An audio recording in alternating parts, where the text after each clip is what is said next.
Au cours des 25 dernières années, ce partenariat a pris de nombreuses formes, allant de la prestation d'appui technique et financier jusqu'au déploiement de policiers canadiens sur le terrain. Une des priorités du Canada est de consolider notre soutien à la PNH et de renforcer considérablement notre appui au secteur de la sécurité.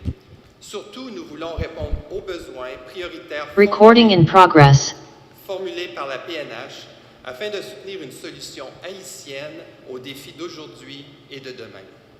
Dans cette optique, le Canada est fier d'avoir été le premier contributeur au Fonds commun multidonateur pour la sécurité du PNUD en 2022. Nous sommes convaincus que ce mécanisme permettra d'accroître la capacité de la PNH à lutter contre l'insécurité, à faire respecter la loi et à remédier à des faiblesses institutionnelles persistantes. C'est pour cette raison que le Canada applaudit la collaboration de tous les acteurs qui ont permis la livraison de 250 motos et de 20 véhicules de patrouille aujourd'hui. Bravo! C'est un appui important pour la lutte contre les gangs criminels menée par la PNH avec détermination. Nous tenons à rappeler la nécessité de livrer des résultats concrets pour l'atteinte des 6 objectifs du Fonds. Les prochains livrables prévus permettront de progresser en ce sens. Par exemple, l'acquisition de drones et d'équipements de protection individuelle, ou bien l'exécution de travaux d'infrastructure au Centre de commandement tactique et à l'École nationale de la police. Au-delà du Basket Fund, le Canada est heureux d'annoncer que la mise en œuvre de notre portefeuille d'appui au secteur de la sécurité en Haïti progresse significativement. Vous vous souviendrez que le 24 mars dernier, le premier ministre Trudeau a annoncé un appui supplémentaire de 100 millions de dollars canadiens pour fournir un meilleur soutien policier et un meilleur équipement à la PNH. À ce jour, plus de 40 millions de dollars de cette enveloppe sont en opération. En plus de cibler les besoins immédiats de la PNH, comme le renforcement du contrôle des frontières ou la lutte anticorruption, les projets de mise en œuvre par le Canada visent sa professionnalisation et son autonomisation. Il s'agit d'un objectif clé de l'aide internationale du Canada dans le pays en vue de rétablir la sécurité et la primauté du droit, notamment pour les personnes les plus vulnérables, y compris les femmes et les enfants. Je souhaite également noter que le Canada demeure engagé dans son rôle de coordination de l'aide de la sécurité fournie par les donateurs. Cette coordination vise à satisfaire les besoins de la PNH, éviter la duplication des efforts et maximiser les résultats à tous les niveaux. Moi, honoré et content pour me rejoindre nous jeudi pour officiellement livraison matériel roulant by Police nationale d'Haïti dans le cadre Fonds commun 1. Avant de commencer disposition moyenne, permettez-moi de rendre hommage aux victimes de violence gang armée, un cli officier police nationale qui est tombé dans des voies. Sans sécurité, la réinstauration complète des institutions démocratiques et de l'état de droit reste un défi majeur. La police, en tant que force de maintien de l'ordre, est un acteur essentiel dans la réalisation de cet objectif qui est fondamental pour l'avenir d'Haïti. Nous sommes bien conscients des défis auxquels elle est confrontée, notamment en termes de capacités, de ressources et d'équipements. Particulièrement à l'heure actuelle, alors que la mission multinationale de soutien à la sécurité a été autorisée par le Conseil de sécurité des Nations Unies, la police nationale haïtienne a besoin de renforcer ses capacités. Le système des Nations Unies, BINU, PNUD et ONUDC, en coordination directe avec la PNH et les autorités nationales, a adopté et lancé le 3 juin 2022, pour une durée initiale de 2 ans, le programme conjoint d'appui à la PNH, mieux connu comme Basket Fund for Support to the Haitian National Police, le Basket Fund. Ce programme a été conçu en vue de renforcer les capacités de la police nationale d'Haïti pour lutter contre la criminalité organisée, particulièrement contre la violence des gangs, d'une part, et de doter la PNH des moyens additionnels lui permettant de remplir pleinement son rôle de service public, de protection des biens et des personnes, d'autre part. Pour matérialiser cette vision, le programme, comme vous le savez, s'est appuyé sur 6 objectifs spécifiques et a identifié 64 activités concrètes pour permettre d'atteindre l'impact souhaité. Cependant, à l'égard de la situation sécuritaire qui continue à se détériorer, force est de constater que beaucoup reste encore à faire pour satisfaire les besoins directs de la PNH et les attentes des payeurs qui contribuent à ce fonds.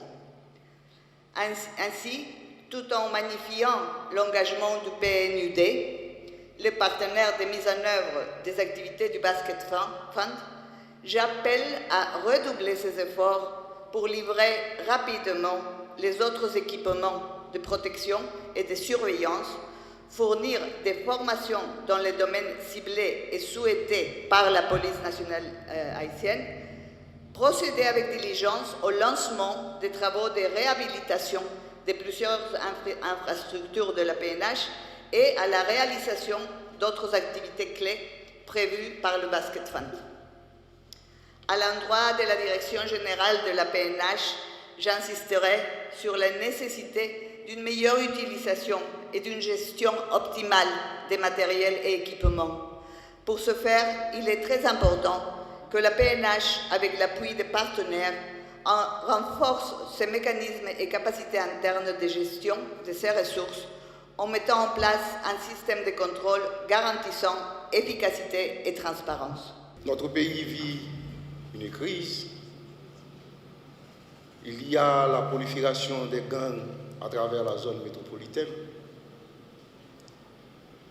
Et nous avons vu au cours des 20 dernières années une transformation de l'environnement sécuritaire du pays. Autrefois, nous constatons les forfaits des bandits. Il y avait des braquages, il y avait des intrusions dans des maisons, des petits vols, des vols qu'on a orchestrés avec des armes de poing à travers les rues. Mais aujourd'hui, la situation a évolué. Le mode opératoire des bandits a évolué. La situation sécuritaire du pays a évolué de manière négative, qui met aujourd'hui la police nationale d'Haïti en première ligne pour redresser sur le plan sécuritaire la situation du pays, étant la seule force effective du pays. Nous constatons, durant les 2 dernières années, il y a des efforts considérables qui ont été faits. Au niveau de la police nationale d'Haïti, nous avons réalisé des opérations pour démanteler des gangs, pour circonscrire les gangs dans leur foyer. Et grâce à ces actions, nous avons pu limiter les dégâts. En même temps, nous, au niveau de la police nationale d'Haïti, nous sommes en plein processus de transformation. La transformation de la police nationale d'Haïti pour répondre à ces grands défis d'aujourd'hui. Une transformation axée sur la dotation d'équipements, formation continue pour les unités spécialisées, respect des droits humains et autres. Sans l'appui de la communauté internationale, sans des efforts considérables du gouvernement haïtien, nous ne pourrons pas exécuter ce plan. C'est une occasion pour nous de remercier la communauté internationale pour leur support inestimable, pour leur support indéfectible à la police nationale d'Haïti. Également, nous profitons de cet espace pour remercier solennellement le gouvernement haïtien, en particulier son Excellence Dr Ariel Henry, notre Premier ministre, pour des sacrifices consentis au renforcement des capacités de la police nationale d'Haïti. En ce moment, nous attendons la livraison des équipements commandés par la police nationale d'Haïti, par le gouvernement haïtien pour la police nationale d'Haïti. En ce moment, nous avons des centaines de policiers en formation. Donc, la police nationale d'Haïti est en pleine transformation. Nous demandons à la population un peu de patience, parce que la transformation prendra un peu de temps, mais nous constatons une police nationale d'Haïti en plein renforcement, en pleine augmentation graduelle en matière de capacité opérationnelle. Nous avons maintenant une police capable de combattre les gangs, empêchant de leur commettre des forfaits dans des zones contrôlées par l'État haïtien. Et nous avons le plaisir aujourd'hui à déclarer que nous allons passer dans une autre étape du plan élaboré au redressement de la situation sécuritaire du pays. L'étape de démantèlement. Parce qu'aujourd'hui, nous construisons une force de police robuste, avec de grandes capacités logistiques, avec des policiers bien formés en la circonstance pour répondre aux défis d'aujourd'hui. Il est de toute évidence que l'insécurité et la limitation opérationnelle de la police nationale d'Haïti à y faire face ne peuvent pas constituer les uniques caractéristiques du pays. Nous tous ici, participant à cette cérémonie, sommes convaincus que l'amélioration des conditions d'intervention de la police nationale d'Haïti permettra de bonifier la qualité des services rendus à la population qui a besoin de retrouver ses moyens de vie en pouvant aller à l'école, travailler, se divertir, se déplacer et contribuer activement à la vie publique et au développement de sa communauté. Au directeur du programme conjoint d'appui à la police nationale d'Haïti, j'adresse mes plus sincères remerciements tout en les assurant de la reconnaissance de la patrie. Mesdames et messieurs, la nouvelle donne configurationnelle en matière de sécurité publique exige un engagement et une vigilance soutenue. Cette remise de matériel roulant acquis grâce aux fonds communs mis en place et alimentés par des partenaires techniques et financiers en soutien à la PNH est l'une des nombreuses composantes du programme conjoint d'appui à la police nationale d'Haïti qui vise, entre autres, l'équipement, la formation, la bonne gouvernance, le renforcement des services de renseignement et l'augmentation de la capacité de la police nationale à combattre les gangs. Merci pour tout, merci pour ces véhicules, mais je vous remercie d'abord et avant tout de faire confiance à la police nationale d'Haïti.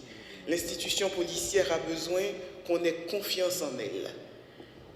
Elle agit tous les jours. Ce qu'elle fait n'est certainement pas suffisant, mais vous savez, comme l'a si bien dit le directeur général tout à l'heure, la police nationale au départ n'avait pas été formée pour faire face à ces situations, à cette guérilla urbaine, à cette radicalisation des uns et des autres que nous constatons tous les jours en Haïti. Et évidemment aussi, il faut mentionner que partout, il y a des appels, différents appels, différentes prises de parole et positions qui ne sont pas faites pour aider les choses à aller mieux. Merci de faire confiance à l'institution policière parce que, au-delà des personnes, les institutions vont demeurer et la construction des institutions est importante pour pouvoir regarder l'avenir et nous avons besoin aujourd'hui ensemble de regarder l'avenir avec la police nationale, une police prête, une police formée pour faire face à toute nouvelle situation. Donc à travers cette cérémonie, le gouvernement ainsi que les partenaires techniques et financiers dans le cadre du plan d'appui à la PNH, expriment leur soutien à l'institution policière nationale, à sa direction et à tous ses agents engagés au-delà de toute forme de contrainte dans la lutte pour le rétablissement de la sécurité et d'un état de droit en Haïti.